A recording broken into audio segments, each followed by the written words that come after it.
વરસાદમાં બધાને મકાઈ ખાવું તો બહુ ગમે અને એમાં બી એકદમ ક્રિસ્પી અને એકદમ કરકરી મકાઈના દાણા હોય અને એની ભેળ મળે તો કેવી મજા પડે. તો આજે હું તમારી જોડે ક્રિસ્પી મકાઈની ભેળની રેસીપી શેર કરી રહી છું, જે બનાવવું બહુ જ સહેલું છે.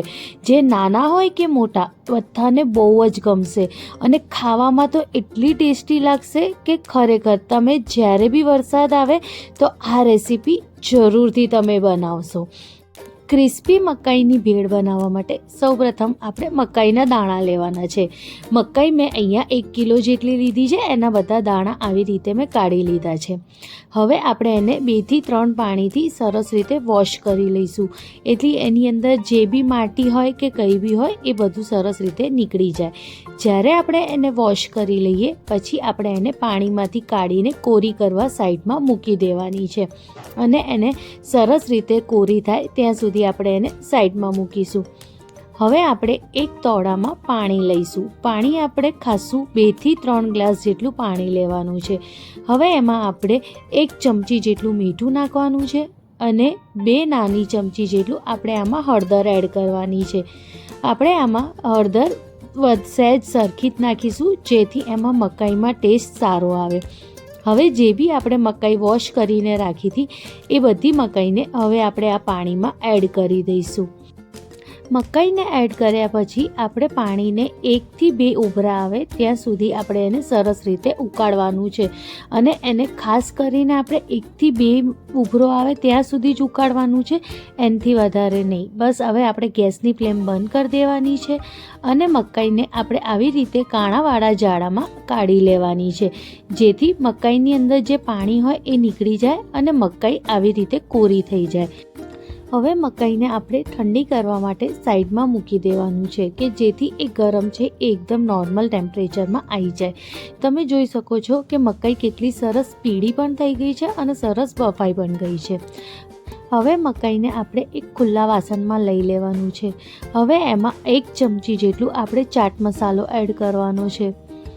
હવે આપણે આમાં 1 ચમચી જેટલું મેદો એડ કરીશું, જેથી એની અંદર જે બી મોઇશ્ચર હશે, જે બી પાણીનો ભાગ હશે એ બધો મેદો સૂકવી લેશે. એટલે આપણે 1 ચમચી જેટલું એડ કરવાનું છે અને આવી રીતે બધી રીતે મિક્સ કરી દેવાનું છે. હવે આપણે આમાં 3 થી 4 ચમચી જેટલું આરારોટ એડ કરીશું. આરારોટ એડ કરવાથી એની અંદર એકદમ સરસ ક્રિસ્પીનેસ આવે છે અને એ ખાવામાં એટલી સરસ લાગે છે અને એની ભેળ તો બહુ જ મસ્ત લાગે છે.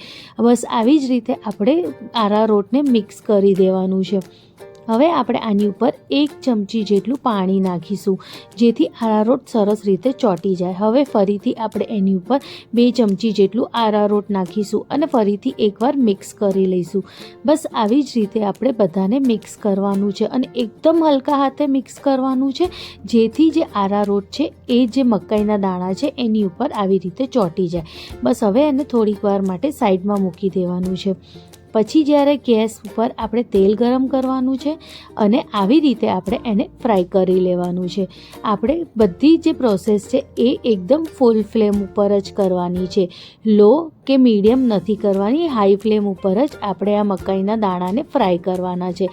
મકાઈના દાણા એકદમ ક્રિસ્પી થાય ત્યાં સુધી આપણે એને સરસ રીતે ફ્રાય કરવાના છે.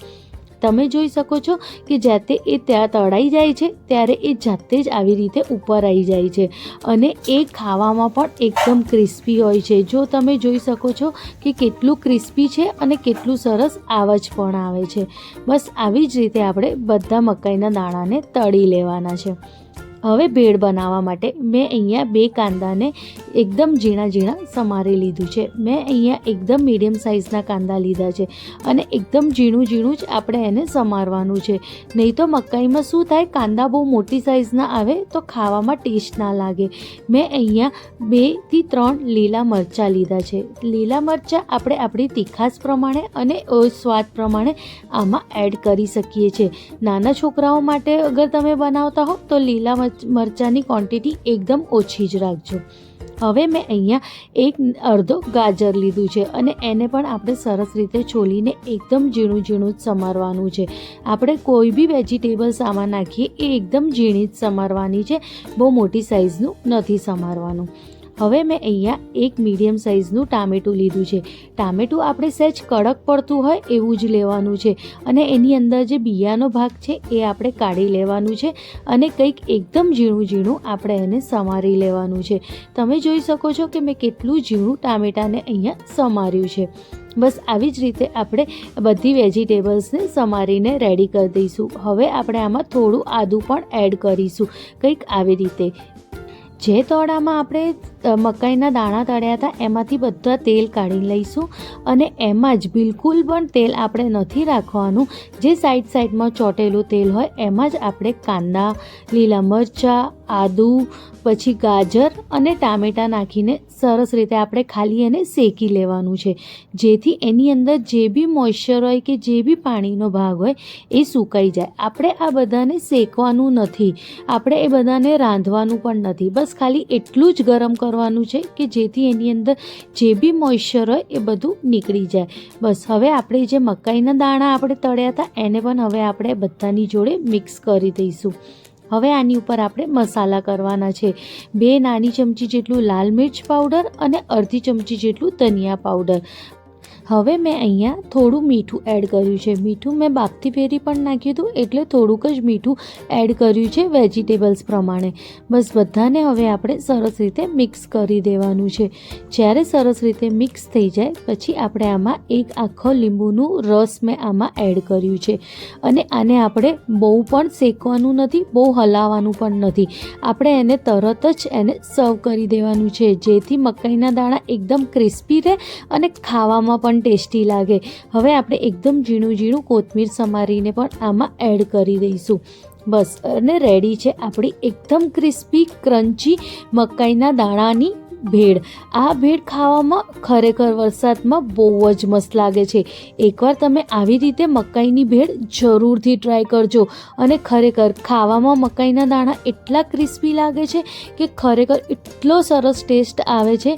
એકવાર તમે આ રેસીપી જરૂરથી ટ્રાય કરજો. તમને મારી આ મકાઈની ભેળની રેસીપી ગમે તો તમારા દોસ્તો સાથે જરૂરથી શેર કરજો અને તમને આ રેસીપી ગમે તો મારી ચેનલને સબસ્ક્રાઈબ કરવાનું ના ભૂલતા અને આ રેસીપીને શેર કરવાનું બી ના ભૂલતા. મળીએ એક સરસ રેસીપી સાથે. Thank you.